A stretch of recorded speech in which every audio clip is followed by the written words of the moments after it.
In this video, traders, we're going to look at stop placement strategies. Stay tuned.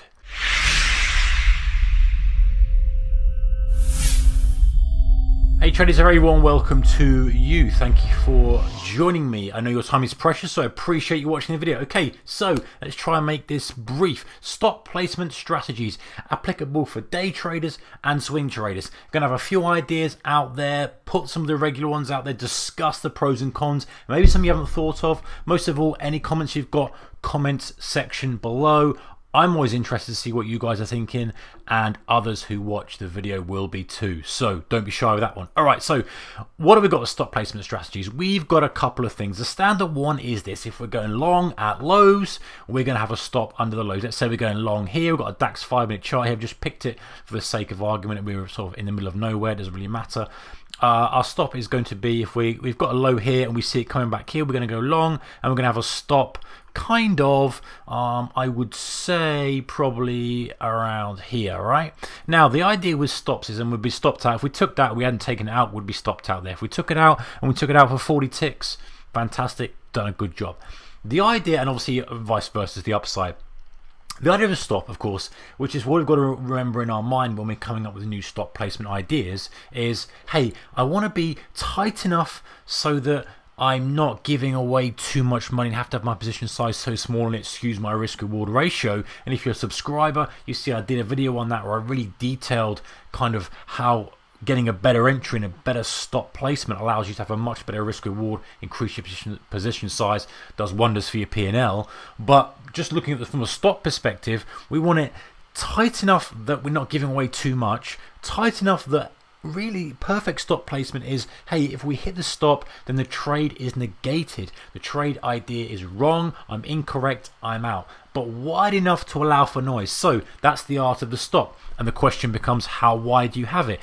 What you've got to look at is your type of market environment, the history of the market, the proof of the market.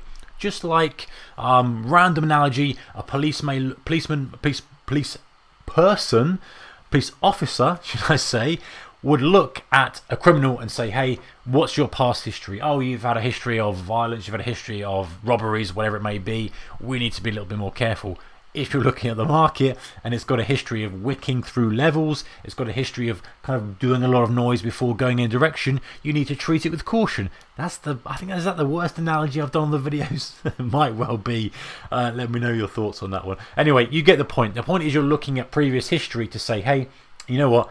I don't trust this market because it's done this, or I trust it because it's done this, and its behavior, and trying to extrapolate that behavior. Of course, behavior can change, market conditions change, but that's ultimately what we're going to do. So for this example here, we've got the DAX, we're going to go long on here for whatever reason. I'm not talking about the reason of the trade. Or we would say, okay, I'm going to have a stop below the low, and there would be your stop. You wouldn't want it so tight that it's really right up. You want to give it a little bit of room, but then again, if your trade thesis is that the low holds, and maybe you've bought it at this point here, that was your low, and then your stop was probably just below it, because don't forget, you would have just seen anything from the left of the cursor there if you were taking that low here. So you would probably have your stop kind of at that point there. If you had it, the point is, if you had it too tight, you're going to get pinged out on a trade that is a good trade. Anyway, that's one idea for stop placement, guys. We're digging into it a little bit too much here. Highs above the high, low below the low. Another way of doing it is you use an indicator. So let's clear off some of this stuff, and we put on something like, in fact, I've already got it loaded up here. We put on a moving average. This one is a tight 9, but I think if we go for a 20, I prefer another color normally, but hey, for this it's fine.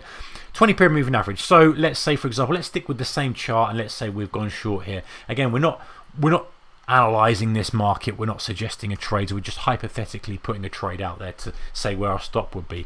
If we've gone short off the open for whatever reason, perhaps it got a broke down through prior day's low, that seems pretty feasible to me. So we've gone short here, we might say to ourselves, okay, my stop is going to be above that 20 period, and in fact you can use it as initial as well. Let's say we've gone in short at this point here, bang, okay, our stop would be here, and it becomes a natural trailer. It becomes a natural trailer that we drag down, and then finally we're out at that position there. So that's one way of doing it. We could use an RSI. In fact, let's stick an RSI on. Why not? Let's do it.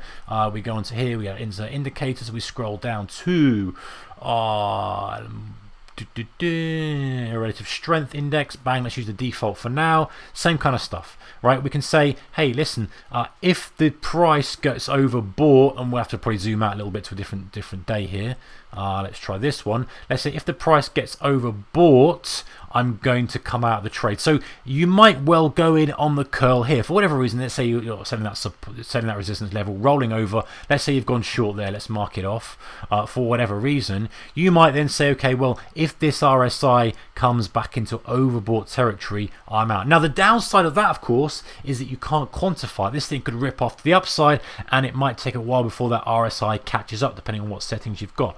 But that's just a broad idea. Maybe a Bollinger Band, maybe a moving average crossover, something like that. You get the point. The idea is that you're looking for a way that you can adjust your stop without it being too much of a big issue. You want to really be able to just look at it straight away and say, that's my stop. Okay, another one I've got for you before we end the video, guys, is this one. I like this one. This is one of my favorites. Using an average true range. So you can do a few things to it first to make it all nice and neat. We need to put it onto I just like it yellow, put it onto a histogram, put it onto a 1 period, okay, and we can, in fact, there's two ways of doing it. Let's run through them very quickly. The first one we can say is, hey, what's the largest range on a 5-minute candle? If we're day trading, great. If we're swing trading, daily candle, oh, here it is. Here's our highest range. It's 28 ticks. My stop is 28 ticks for the day. Regardless of what I do, that is what it is. If it was before that candle, my stop is going to be whatever that highest was. If it was before that, it's going to be the stop that was the prior day. You get the point. The idea is you're using the volatility of the day, the range of the day, and by setting it a 1 in an intraday candle, we're giving us a range as opposed to the average true, is showing us the range because there's no gaps on an intraday chart. We use that to frame the trade, and we say, okay, whatever we do now, we're using a 27 tick stop. Whatever we do now, we're using a 19 tick stop. And it's up to you as when you change it. You know, volatility obviously changes from sort of lunchtime, open lunchtime to the afternoon session. You can adjust to suit, but it's a very easy way. Eyeballing it again. If you're swing trading, let's flick it onto a daily chart just to see what's going on here. Same kind of thing. You can say, well, listen, you know, the biggest range of the day, the biggest range of the month, if you like, was whatever we were here, 260 ticks. So if I'm swing trading, I'm going to have to give it that, for example. Or I might say, hey, no, that's a bit extreme. Really, the biggest range was 129, but I need to account for the volatility, so maybe I'll do a half. The idea is you're using that as a benchmark and as an anchor. Another way of doing it, one final thing, and this will be the last one for you guys, is, okay, let's say we're day trading.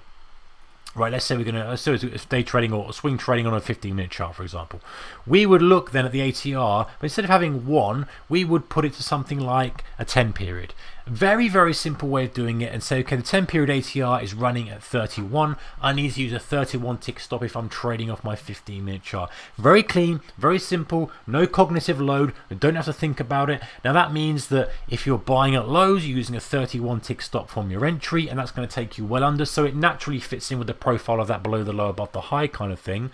It also naturally fits in a lot of times with where the moving average is going to be. You know, if you're looking at a moving average for here, for example, you know, if you're going short here, the 31 tick stop is going to take it just nicely above. So it wraps in a lot of the other ideas we've got in with the volatility and the conditions of the market. So try those out. ATR is really powerful. I think it's really an underused indicator. It's so useful for getting a gauge of the market conditions, the volatility, the kind of range you're getting, and then from there it's useful for targets, it's useful for stops, but this video is specifically about stops. Great for stops whether you're using the largest range of the day if you're day trading, a very simple way of doing it, or setting it to a 20 period, 10 period ATR and saying, okay, what's the average running at? Let me use that as a stop without overthinking it, because then you can sort out your position size easy. You know how much risk you're taking. You haven't got to change things on the fly. You can put it in, and what you can also do is just put your stop in like that straight away and then tighten it up as you see some kind of price action that allows you to do that. All right, guys, thanks for watching. See you next one. Take care. Keep the risk managed, whatever you do. Bye bye.